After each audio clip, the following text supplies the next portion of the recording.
कैला छेद ओही थलिया में मनवा अरे मनवा वही मनवा कदर न जाने मानव ई शरीरिया के मनवा कदर न जाने मानव ई शरीरिया के।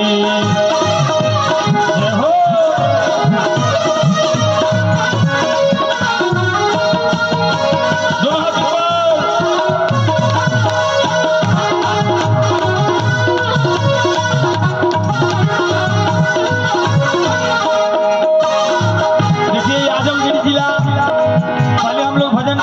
तो नाचते झूमते थे भाई लोग।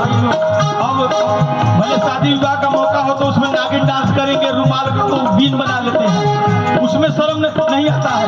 लेकिन भगवान की भक्ति के लिए इसमें ताली बजाने के लिए बार बार बोलना पड़ता है, हम लोग का सुर टूट जाता है। यहाँ शर्माना नहीं चाहिए, ये तो भगवान का दरबार है। यहाँ जो झूमता है, नाचता है, ताली बजाता है, उसे माया में नाचना नहीं पड़ता।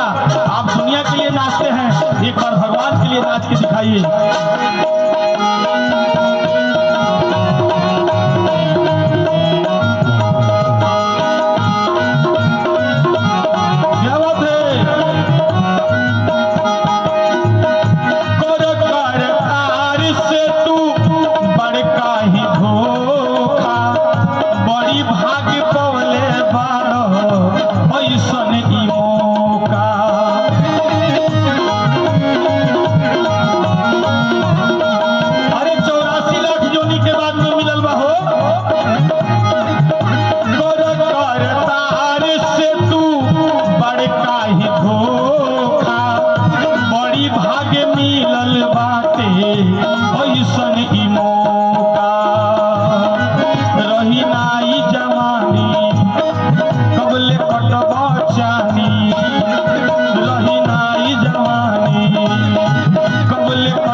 इसलिए ताली बजाने में कोताही नहीं करे तो महत्व पर